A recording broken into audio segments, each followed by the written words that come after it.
Nothing is so painful to the human mind as a great and sudden change.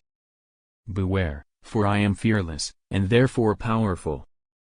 Life, although it may only be an accumulation of anguish, is dear to me, and I will defend it. There is something at work in my soul, which I do not understand. If I cannot inspire love, I will cause fear. No man chooses evil because it is evil, he only mistakes it for happiness, the good he seeks. I ought to be thy Adam, but I am rather the fallen angel. Even broken in spirit as he is, no one can feel more deeply than he does the beauties of nature. The starry sky, the sea, and every sight afforded by these wonderful regions, seems still to have the power of elevating his soul from earth. Such a man has a double existence. He may suffer misery, and be overwhelmed by disappointments, yet, when he has retired into himself, he will be like a celestial spirit that has a halo around him, within whose circle no grief or folly ventures. How dangerous is the acquirement of knowledge, and how much happier that man is who believes his native town to be the world, than he who aspires to be greater than his nature will allow. The beginning is always today.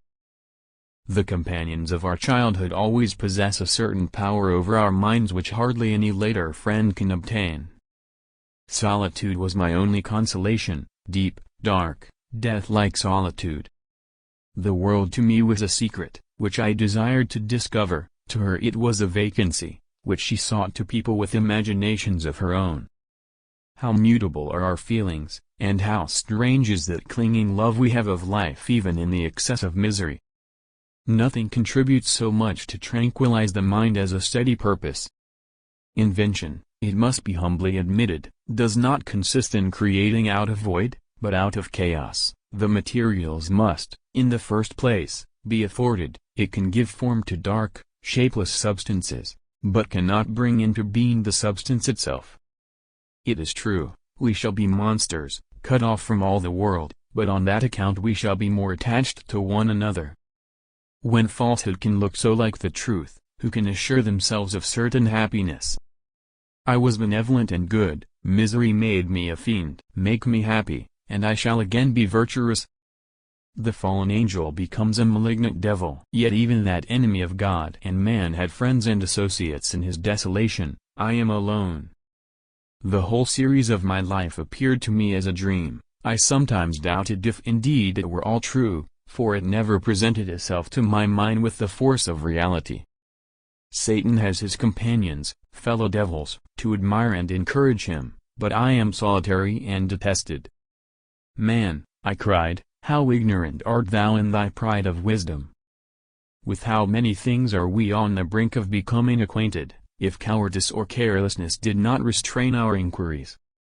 Listen to me, Frankenstein. You accuse me of murder, and yet you would, with a satisfied conscience, destroy your own creature. Oh, praise the eternal justice of man! The world was to me a secret which I desired to divine.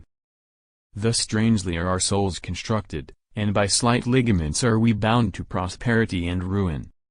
Learn from me, if not by my precepts, at least by my example, how dangerous is the acquirement of knowledge, and how much happier that man is who believes his native town to be his world, than he who aspires to become greater than his nature will allow. I am alone and miserable. Only someone as ugly as I am could love me. It may be judged indecent in me to come forward on this occasion, but when I see a fellow creature about to perish through the cowardice of her pretended friends, I wish to be allowed to speak, that I may say what I know of her character. Nothing is more painful to the human mind than, after the feelings have been worked up by a quick succession of events, the dead calmness of inaction and certainty which follows and deprives the soul both of hope and fear.